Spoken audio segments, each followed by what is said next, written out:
Assalamualaikum warahmatullahi wabarakatuh. Alhamdulillahi rabbil alamin. Wassalatu wassalamu ala asyrafil anbiya'i wal mursalin. Nahmaduhu wa nasta'inuhu wa nastaghfiruh. Wa na'udzu billahi min shururi anfusina wa min sayyiati a'malina. Man yahdihillahu fala mudilla lahu wa man yudlil fala hadiya lahu. Rabbi shrah li sadri wa yassir li amri wahlul 'uqdatam min lisani yafqahu qawli. Amma ba'd. Alhamdulillah, bersyukur kepada Allah Subhanahu wa taala kerana dapat bersama pada petang ini. Insya-Allah pada petang ini kita akan sambung perbincangan pada dosa besar yang ke-42, iaitu pada muka surat 295. Muka surat 295 iaitu dosa besar yang ke-42, isteri durhaka. Allah Subhanahu wa taala berfirman, wallati takhafuna nushuzahunna fa'idhuhunna wahjuruhunna fil madaji' wadribuhun fa in ata'nakum fala tabu 'alayhinna sabila innallaha kana 'aliyan kabira. Perempuan-perempuan yang kamu khawatirkan akan nusyuz, hendaklah kamu beri nasihat kepada mereka. Tinggalkanlah mereka di tempat tidur, yakni pisah ranjang, dan kalau perlu pukullah mereka. Tetapi jika mereka menaatimu, maka janganlah kamu mencari-cari alasan untuk menyusahkannya. Sesungguhnya Allah Maha Tinggi, lagi Maha Agung, Maha Besar kedudukannya. Surah An-Nisa ayat 34. Dalam surah ini secara umumlah terdapat suatu peringatan daripada Allah Subhanahu wa taala berkenaan dengan mana perempuan yang dibimbangi akan melakukan perbuatan derhaka terhadap suaminya, ataupun diistilahkan dengan istilah nusyuz itu, yakni derhaka lah maksudnya. Maknanya ayat ini Allah Subhanahu wa taala memberi satu panduan kepada kita bahawa perempuan ini dia perlu dijaga, perlu dia nasihat. Mana ada pihak yang menasihati dia, jangan sampai bila berlaku barulah susah. Mana sebelum berlaku tu awal-awal lagi, maknanya kita cuba nasihat lah, mana-mana pihak cuba nasihat supaya tidak berlaku, kerana perbuatan ini dikira sebagai dosa besar. Sehingga selain daripada nasihat, antara tindakan yang dicadangkan oleh agama iaitu pisahkan tempat tidur sebagai hukuman kepada mereka. Itu yang kedua. Kalau tidak berkesan juga dengan tindakan yang kedua, maka pukullah mereka. Idrib wadribuhun, jadi pukullah mereka. Pukul tu dia ada perbincangan khusus lah, kita tidak nak bincang lah itu tu. Cuma ringkasnya pukul tu dengan pukul ta'dib, la ta'dib. Pukul dengan erti mendidik, bukan menyeksa mereka. Tetapi jika mereka taat kepadamu, yakni kepada suami, janganlah pula pihak suami tu mencari-cari alasan untuk menyusahkan isteri. Sesungguhnya Allah Maha Tinggi, lagi Maha Besar kedudukannya. Nabi SAW bersabda, "Idza da'a ar-rajulu imra'atahu ila firashih falam ta'tih fabata ghadbana 'alayha la'anatha al-malaikatu hatta tusbih."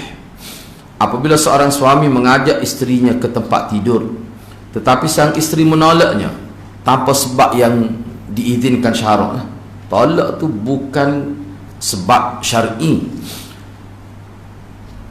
sehingga menimbulkan kemarahan suami kepadanya sepanjang malam itu. Jadi suami dalam keadaan berkecil hati ataupun marah kepada dia sepanjang malam itu, maka para malaikat akan melaknat perempuan itu sampai ke waktu subuh, sampai ke waktu pagi. Hadis ini riwayat Bukhari dan Muslim. Jadi hak ni puhadrat kita kena guna suatu penilaian yang waras lah. Mana isteri itu tolak tu apa sebab, sehingga nak dihukum dia tu sebagai derhaka. Kalau sebab penolak dia tu kerana letih ataupun apa-apa sebab yang munasabah lah, tidaklah berdosa dia tu. Jadi suami dia, sebab itulah kalau kita baca kitab-kitab tentang pendidikan rumah tangga lah yang disebut oleh sarjana-sarjana Islam, dia kata rumah tangga ni sebenarnya dia lebih banyak kepada saling memahami dan juga taradhi, saling faham memahami dan juga saling sama-sama redha lah. Nak wujud satu titik persefahaman itu, hak tu sebenarnya. Kadang-kadang dia tidak tengok sangat hukum. Cubalah kira dia nak, kalau nak segi hukum fiqh lah, kalau dalam fiqh memang ada sebut tu, mana misalnya perempuan tak perlu masak, tidak wajib, tu memang ada sebut dalam kitab fiqh. Pakai hak tu. Kalau kita pakai hak tu walaupun Nabi tidak sebut, cuma pemahaman ulama mujtahid dia sebut. Ni tidak wajib. Sebab itulah fiqh ni pun kita kena tengok juga. Sebab tu dia asah hukum mana pun, dia asahnya atas pertimbangnya kedua-dua tu, lelaki dan perempuan, suami dan isteri tu. Sebab ada lah ustaz sebut kan dalam internet tu nak, kata tak wajib masak tu nak. Jadi timbul isu kan. Sebab orang tak pernah dengar. Sebab isteri mana-mana di muka dunia pun dia semacam sudah rasmi dah tu tugas dia. Jadi perkara ni dia bergantung kepada persefahaman tu. Hatu asah dia di situ. Begitu juga dalam kisah ni. Tengok pula. Jangan pula kita tengok dari satu pihak sahaja, perempuan sahaja, isteri sahaja tak kena. Isteri tolak, dosa lalu, derhaka tu. Padahal isteri tolak tu kerana dia tak naik nafsu pada suami, sebab suami tu jahat dah misalnya. Hilang juga nafsu tu. Ataupun suami dia banyak melakukan kesalahan yang menyakiti hati dia, menyebabkan si isteri tu hilang dah nafsu tu. Dia boleh jadi. Sebab tu kita kena baca pula buku-buku psikologi berkenaan dengan rumah tangga, mana ulama-ulama kita sebut perkara itu. Jadi kita nak hukum secara mutlak bila kita baca hadis-hadis secara mutlak. Bila tolak saja tu dikira derhaka, tidak juga. Kena tengok banyak perkara juga. Ada teks lain di dalam kitab Sahih Bukhari dan Sahih Muslim, idza batatil mar'ah hajratan firasha zawjiha la'anatha al malaikah. Apabila isteri tidur, itu terjemah, itu saya terjemah mengikut Arab dia itulah. Idza batatil mar'ah hajratan firasha zawjiha, apabila isteri tidur pada waktu malam dalam keadaan dia menjauhi tempat tidur suaminya, maka para malaikat akan melaknatnya. Maksud hadis ini, perempuan tidur dalam keadaan dia tidak melayani kehendak suami dia, dalam keadaan dia berkemampuan, dalam keadaan dia boleh, asahnya, hukum umumnya, maka dia kira berdosa lah. Dalam bahasa syariat, bahasa hadis, bila disebut dilaknat oleh malaikat, itu isyarat bahawa perbuatan itu dosa besar. Itu termasuk dalam kaedah usul fiqh lah. Mana satu-satu perbuatan dosa, kalau sampai peringkat disebut dilaknat oleh Allah, oleh Rasul, dilaknat oleh malaikat, dilaknat oleh manusia, itu isyarat bahawa perbuatan itu adalah dosa besar. Tapi dalam konteks tadi, di dalam teks lain tercantum, walladhi nafsi biyadihi ma min rajulin yad'u imra'atahu ila firashiha fata'ba 'alayhi illa kana alladhi fis sama' sakhitan 'alayha hatta yarda 'anha zawjuha. Demi Tuhan yang jiwaku berada di dalam genggamannya, ketika ada seorang suami yang mengajak isterinya ke tempat tidur, tetapi isteri enggan, ta'ba, itu isteri enggan, tidak mahu,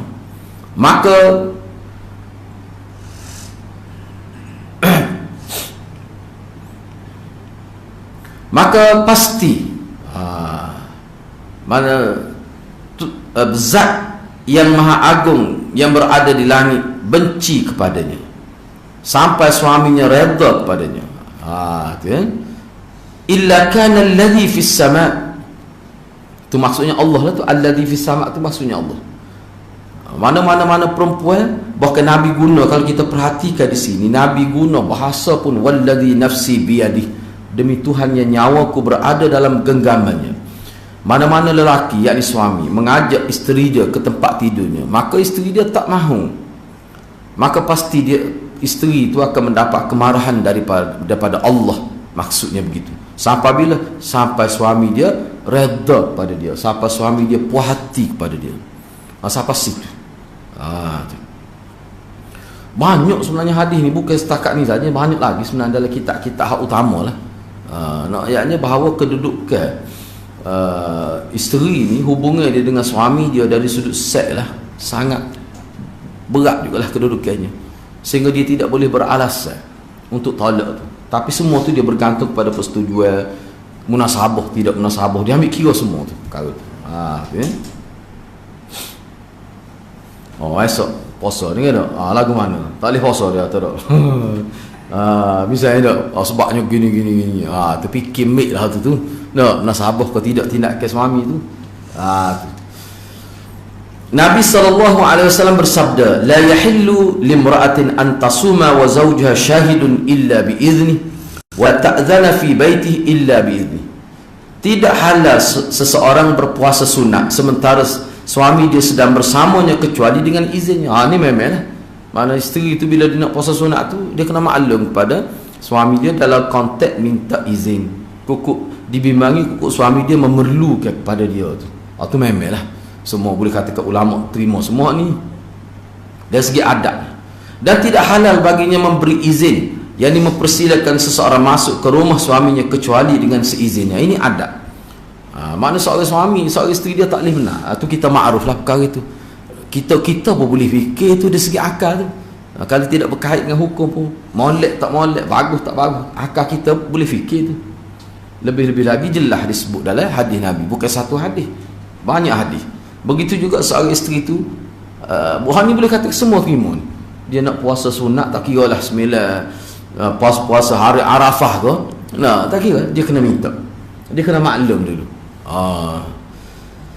Nyanyi juga tu kat tu lelaki jenis tak apa nak puasa. Puasa bulan Ramadan pun nebeng. Pakai buruk puasa bulan Ramadan tu. Nak puasa sunat pula. Tak puasa sama lah isteri dia. Sebab tu lah. Ya kan nak kira gitu. Tapi makna kalau isteri dia tu nak, dia boleh pahala tu, boleh pahala tu, walaupun suami dia tak benar. Nyanyi lah kepada isteri kalau suami jenis tak berahi, jenis puasa. Ada jenis lelaki jenis gitu, tak kira lah besar tahun mana kelebihan puasa sunat hatta 9 Zulhijjah pun tak boleh. Nyanyi pada isteri gitu dok. Tapi kalau isteri tu nak suruh tapi sedih dia boleh pahala, insya-Allah dia boleh pahala. Dia boleh pahala. Tapi kalau nak kira segi fiqh memang tak boleh puasa lah dia. Sehingga ada setengah ulama kata dia puasa pun tak sah. Kalau setengah kata tak sah tapi kira dosa. Buat apa puasa berdosa? Siapa begitu sekali. Bab puasa ni memang dia agak jelas sikit keadaan dia tu. Nabi SAW bersabda, "Lau kuntu amiran ahadan an yasjuda li ahad, la amartul mar'ah an tasjuda li zawjiha." Kalaulah aku boleh menyuruh, kalaulah aku dibolehkan menyuruh seseorang sujud kepada orang lain, nescaya aku akan perintahkan si isteri sujud kepada suaminya. Hak ni sebenarnya Nabi nak ayat kedudukan suami tu. Hadis-hadis ni nak ayat kedudukan suami, dan kedudukan isteri kena taat kepada suami dia.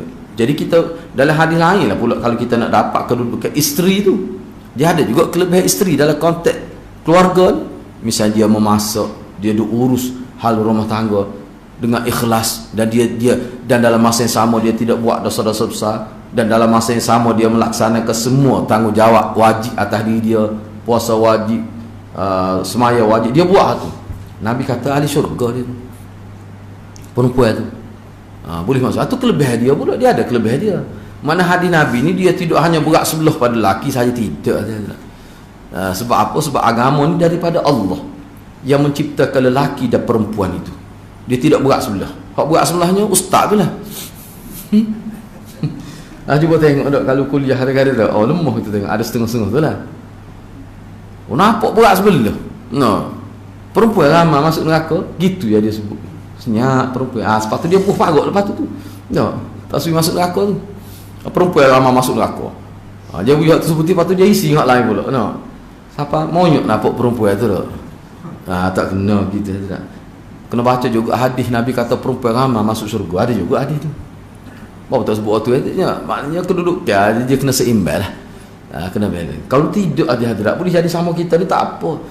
Tapi kalau kita silap pendekatan kita, silap mana kita menyampaikan maklumat tidak seimbang. Zaman sekarang ni zaman manusia pandai, dia kritik semua perkara. Manusia sudah kehidupan dia bebas dah sekarang ni.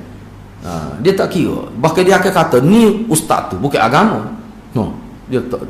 Agama tidak begitu. Tak mungkin agama tidak adil. Jadi hak tidak adil tu berapa ustaz ni hak mengajar semua. Boleh kata hak kuliah jarang nak cari hak muslimat. No, ada besar dua. Jadi hak mengajar berapa ustaz belaka. Sedaplah bawa dia. Oh, dia gitu lah. Ada semua tengok dalam internet pokok liberal memang dia kritik. Tak adil. Setengah tu kata Islam tu tak adil. Setengah tu kata dak orang hak mengajar tu tak erti. Tidak balance, cara dia mengajar tidak seimbang. Tu bahaya menyebabkan orang jadi rasa ragu pula terhadap ajaran agama. Sebab tu kena berhati-hatilah kita ni bila bercakap.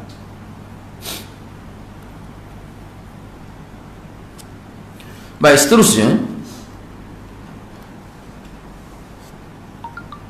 berkata Ammah bin Mushan, aku pernah menceritakan suamiku pada Rasulullah. Saya pun tidak tengok teks Arab dia ni. Ini binti tu sebenarnya. Ya.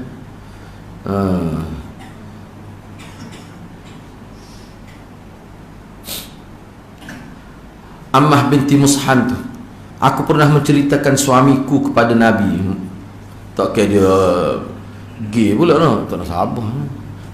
Kau LGBT. Kena tengok.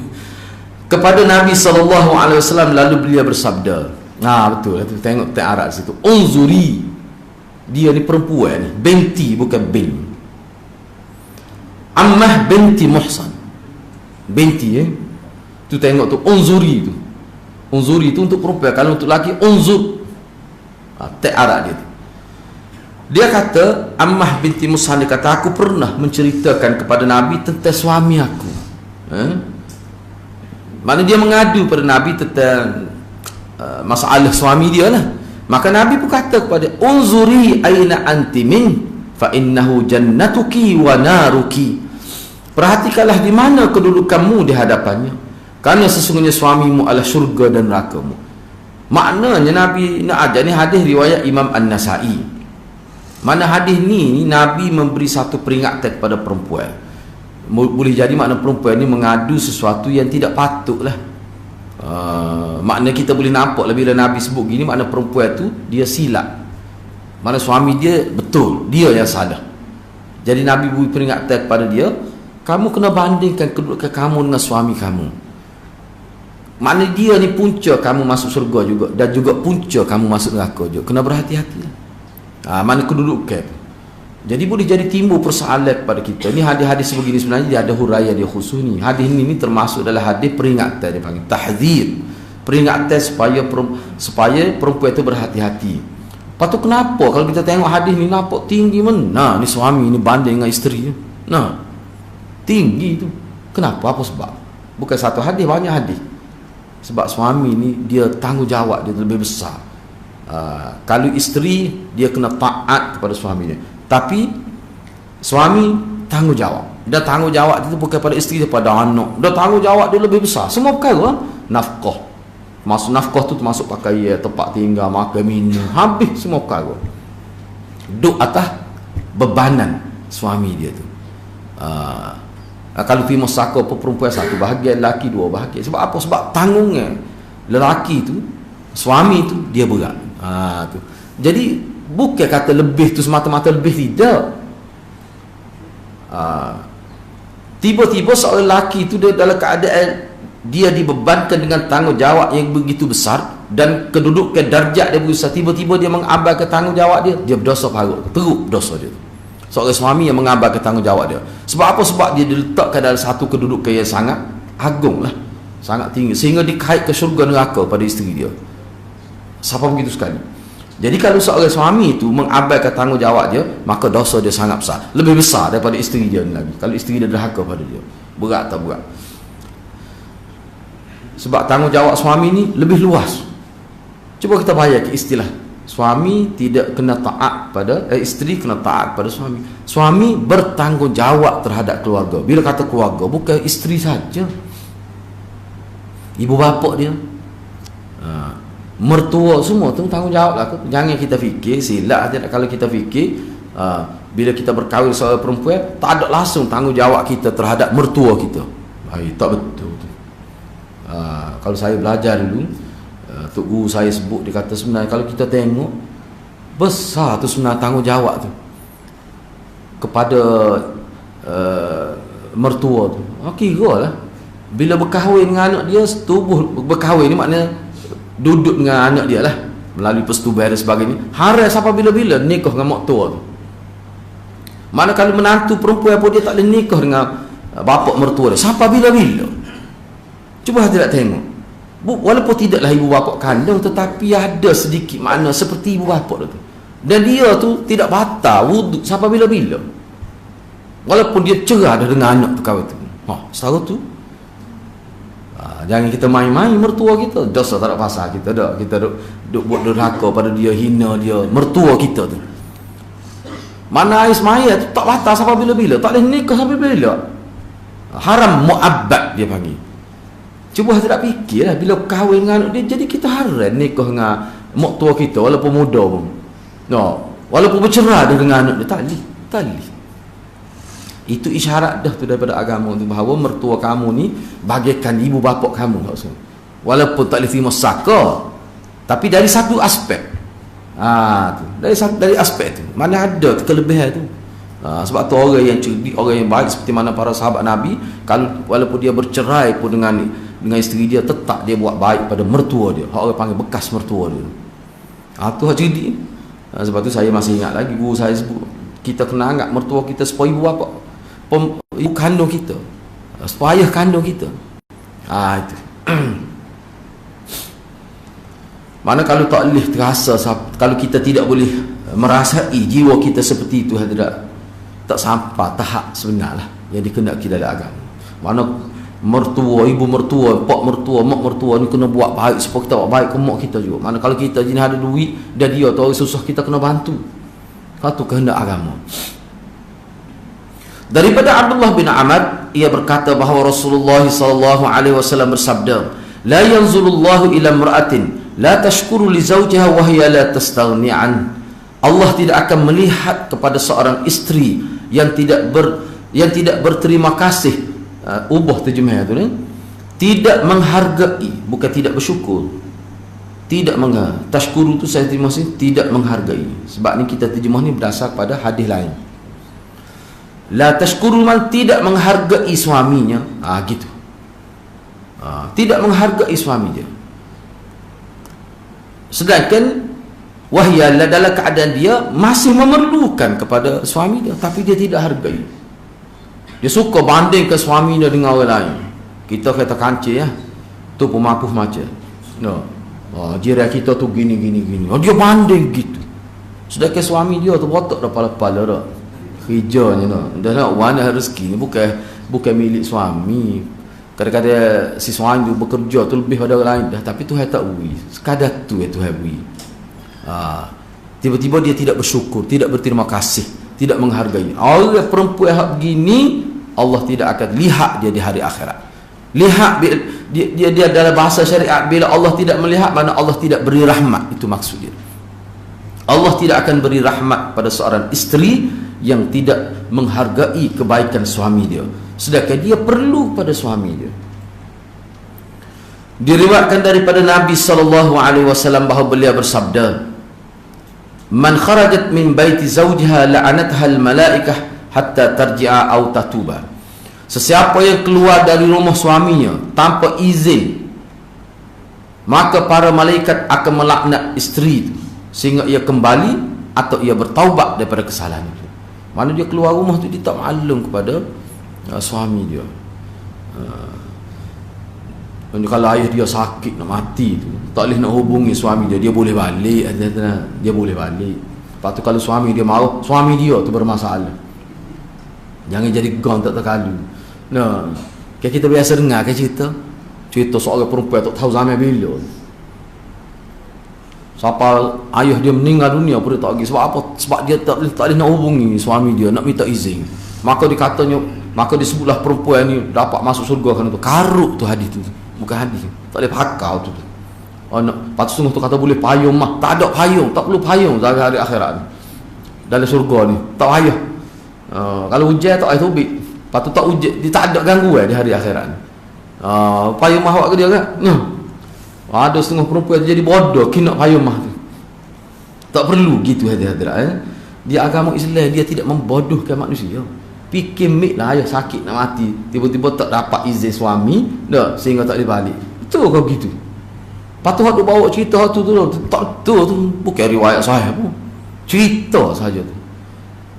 Tu. Saya pernah dengar tu. Masa saya belajar pun guru saya kata, "Oi, malu," dia kata. Kalau orang tidak sudah tengok, ni ajar orang agama.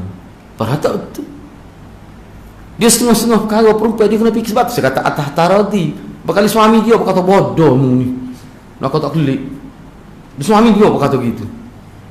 Fikir dekat bukan masalah ke masalah mak sakit. Berkali tu lelaki pun marah. No. Apa tak kelik? Tak boleh nak hubungi habis. Allah dia kata betul pas sodet lah bini aku ni. Sodet pun belok dalam ni. No. Berkali dia kata gitu ke isteri dia. Tak boleh dah. Kita kena gunakan. Orang Islam ni dia kena gunakan. Dia tak boleh mai ikut perasaan kita, tak boleh. Dia menasabah lah. Bagi tak menasabah ni Islam dia tidak buat awal-awal lagi.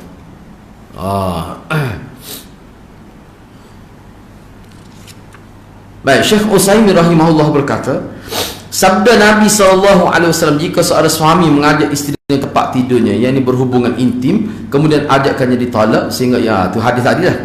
Jadi ini komentar daripada Syekh Utsaimin. Kewajiban seorang isteri apabila si suami mengajaknya untuk memenuhi keperluan biologis dia tu, dari segi biologi lah, maka ia harus melayaninya kecuali jika ada alasan syar'i. Ni dia sebut ni. Ni orang panggil, sebab itulah ulama sebut. Ni saya sebut supaya lebih jelas lah. Isteri taat pada suami dia panggil taat muqayyad, istilah dia. Bukan taat mutlak. Taat kepada Allah dan Rasul je hak mutlaknya. Taat kepada selain Allah dan Rasul dia panggil taat muqayyad. Taat yang berlapis, bukan mutlak, tidak, dia berlapis. Itu misalnya sini jawab. Kalau dia tidak taat kerana ada alasan yang alasan syar'i, ni mana alasan yang dibenarkan oleh syarak, seperti sakit. Dia sakit, tak sihat. Tak sakit ni bukan bermakna siapa sakit jatuh hak berat tu. Tak sakit, demam pun tak jadi apa dah. Sebab dia berhubungan suami isteri, panggil hubungan badan ni, dia berkait dengan kesihatan. Dia sihat. Ni kalau dia berair dah lain dah. Nak perinci kita mau pas cerah kita ni dah. Aku nak faham sendiri dah bagi lagu tu. Nanti kau sakit berat lah kau, baru tak boleh. Siapa nak angkat kepala tak boleh, tu baru tak boleh. Berat lagu tu. Ni makna tak sihat. Kayak kita ni kan manusia, selaki ke perempuan, dia tak sihat sikit, nafsu tak naik selalu dah. Itu maksud dia nya. Makna tak sihat lah. Dan dia tak mampu nak melayani suami dia seperti sepatutnya, atau ada alasan-alasan lain yang menghalangi sehingga dia tidak boleh melayani suami dia tu dengan baik, maka semua itu dibolehkan untuk dia tidak taat. Jadi suami kena faham lah. Suami kena faham lah. Jika tidak ada alasan, maka sang isteri wajib untuk melayani ajakan suami. Inilah hak suami atas isteri, dan demikian pula seharusnya seorang suami jika melihat isterinya ingin berhubungan dengannya, maka dia juga wajib melayani isteri dia. Sama ya. Kalau isteri dia ajak, isteri pula ajak dia. Katakanlah tiba-tiba suami dia tak mau layan, sedangkan dalam keadaan sihat, dosa juga siapa ya? Tak boleh juga. Jangan bukan kata isteri saja, tak, suami pun dosa juga. Sebab apa? Mana dalil dia? Suratul Nisa ayat 9 tu. Wa ashiruhunna bil ma'ruf, dan bergaulah dengan isteri-isteri menurut cara yang baik. Kemudian dia sebut lagi, ni bagus juga ni. Ni hadis kedua. Mana hadis kedua? Hadis kedua tadi hadis berkenaan dengan puasa tadi. Mana ni?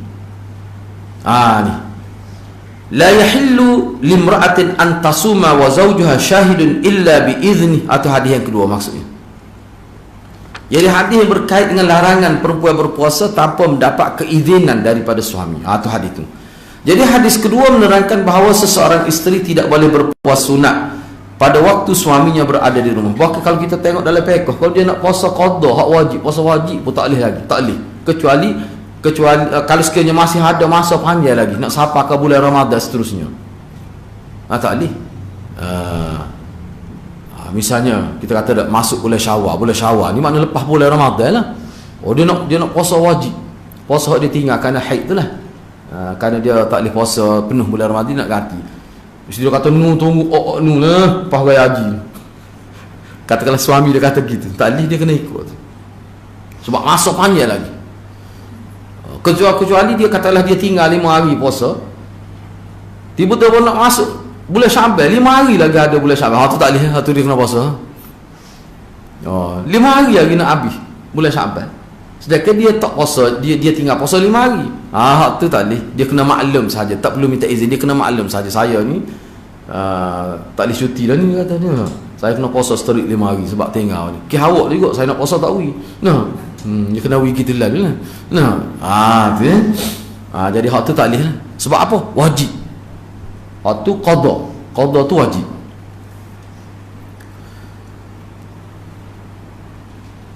Begitu juga dia tidak boleh mengizinkan orang luar masuk ke dalam rumah dia kecuali dengan izin sebab hak ni pun hadrat secara tidak mutlak juga. Tengoklah hak mari tu siapa, pak saudara ke, ataupun datuk dia ke, ataupun ayah dia, ataupun adik-beradik lelaki dia ke, yang mana tak akan timbul fitnah lah. Tu maksud dia tu. Bukan kata semua orang tak kira asalkan orang ada tidak mengepek. Sebab tu kata perkara ni biar munasabah lah. Tak kira dah kita pun tak jumpa lagi dah orang betul sepuluh adik ni. Ayah dia mari, dia kata abang tak ada, tak ada. Kecil hati ayah dia klik budak ni bapa aku rasa aku makan molek dah masa sebelum ni kau bunyi ngaji sekolah pun peringkat tinggi kat dah. Tak boleh, kena faham lah, kena faham. Hak ni makna kira timbul fitnah lah. Ataupun adik-beradik lelaki dia pun tapi jenis tak pakar lah. Tak boleh juga tengok kadang sebab tu tak mesti. Walaupun adik-beradik kandung dia tapi jenis tak pakar, dia tahu dah suami dia tak suka, tak boleh juga. Dia bukan mutlak. Kena tahu lah, mana isteri kena tahu. Misalnya ni ada berlaku kes ni yang saya sebut ni bukan saja-saja. Perempuan ni jadi suami dia ada clash lah dengan adik-beradik isteri dia. Jadi dia tahu isteri ni tahu bahawa abang dia tak suka, suami dia tak suka pada abang dia. Memang abang dia tu ada masalah lah. Walaupun abang tu abang kandung dia tak boleh benar naik atas rumah ketika suami dia tidak ada. Dia ketimbul masalah. Sebab itu hak suami dia, tak boleh. Tapi kalau tak ada masalah, tak timbul masalah, dari segi adat dia kena ajak naik lah. Kena tengok keadaan. Sebab dia bukan secara mutlak, dia muqayyad. Tengoklah isteri tu, dia tahulah. Isteri dia akan tahu bila dia hidup lama suami dia tak suka ni, dia tahu. Dia kena fikir. Begitulah, saya tidak baca semuanya. Boleh baca sendirilah tu.